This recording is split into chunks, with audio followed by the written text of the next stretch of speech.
Priority বেসিসে Dhaka মহানগরে city corporation already 8টা পয়েন্টে traffic signal light লাগিয়েছে। এর বাইরেও আমরা প্রায় 15টা পয়েন্টে সিগন্যাল লাইট লাগিয়েছি। আবার সাউথ সিটি কর্পোরেশন আরও 6টা পয়েন্টে সিগন্যাল লাইট বসাবে। প্রায় 30টা পয়েন্টে সিগন্যাল লাইট কাজ করছে বা করবে।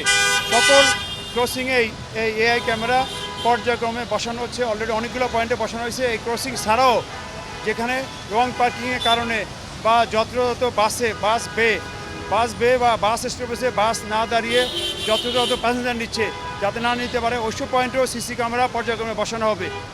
আমাদের ডিএমপির প্রায় 700 উপরে সিসি ক্যামেরা আছে। এই সিসি ক্যামেরার মধ্যে যেগুলো একটু ডেভেলপ, এই সিসি ক্যামেরাও এআই সফটওয়্যার যোগ করা হবে।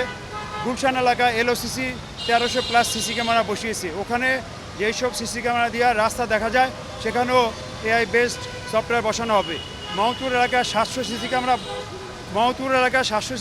ক্যামেরা বসানো হবে। ওখানেও যেগুলো ট্রাফিক ফলো করে যে লাইটগুলো সেখানে বসানো হবে। আর ডিএমপিও আগামী কয়েক মাসের মধ্যে বা এক বছরের মধ্যে 11,000 সিসি ক্যামেরা বসাবে প্রতিরোধ এবং ট্রাফিক কন্ট্রোলের জন্য।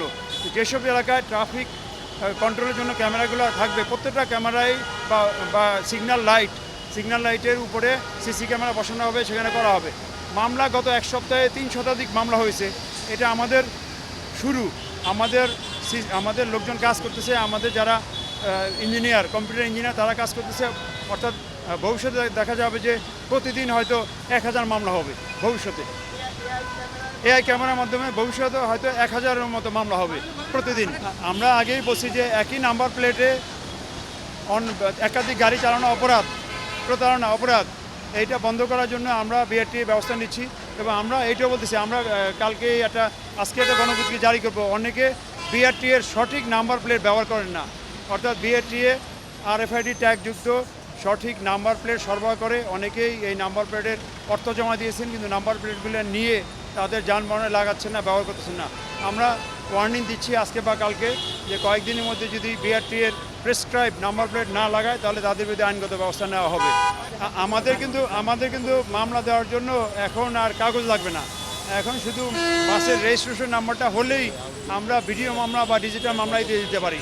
আর ঈদের আগে আমরা অবশ্যই লক্ষ্যযোগ্য বাসের যে ওয়ার্কশপগুলোতে অভিযান করা হবে এবং আমরা বলছি যে 20 বছরের উপরে বাস বা 25 বছরের উপরে ট্রাক, এদের বিরুদ্ধেও শীঘ্রই অভিযান শুরু হবে।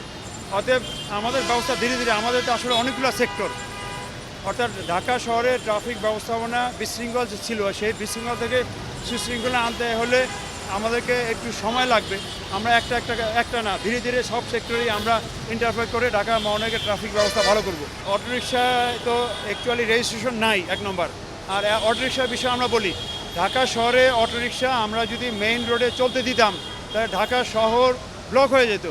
আমাদের পুলিশ সহ বিভিন্ন সংস্থা কাজ করে ঢাকা মহানগরের মেইন রোডে অটোরিকশা আসতে দেয় না। তারপর হয়তো 5% অটোরিকশা আসে।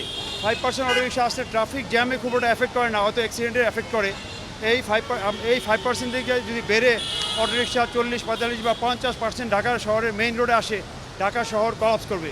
আমাদের ট্রাফিক পুলিশের লোকজন অনেক কষ্ট করে মেইন রোডে অটোরিকশা আসা বন্ধ করছে।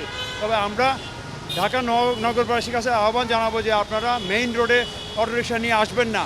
অটোরিকশাওয়ালাদের সাথে আমাদের বিভিন্ন সময় মিটিং হয়েছে, তারাও আসতে খুব একটা ইচ্ছুক না। তারপরেও বেশি ভাড়ার আশা অনেকে আসে, কিন্তু এই আশাটা তাদের দোষের চেয়ে আমি মনে করি যে আমাদের লোকজন তারা বুঝায় নিয়ে আসে যে এখানে আসি, যান উল্টা রাস্তায়, ট্রাফিক আপনারা কিছু বলবে না। অর্থাৎ যারা বলা যায় যে বিভিন্ন কারণে তারাই নিয়ে আসে। ড্রাইভারের চেয়ে বেশি দোষ হলে অটোরিকশার যাত্রী।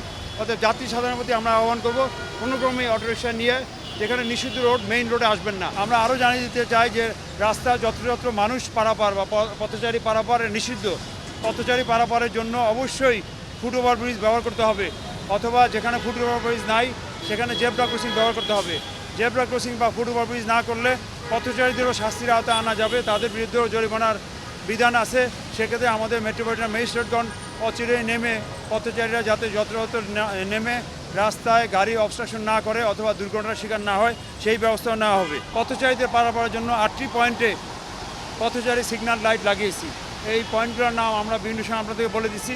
অতএব যারা পথচারী তারা যেন এই সিগন্যাল লাইট মেনে সিগন্যাল লাইটের পুশ বাটনে পুশ করে ওই অনুযায়ী সবুজ লাইটের রাস্তা পার হয়।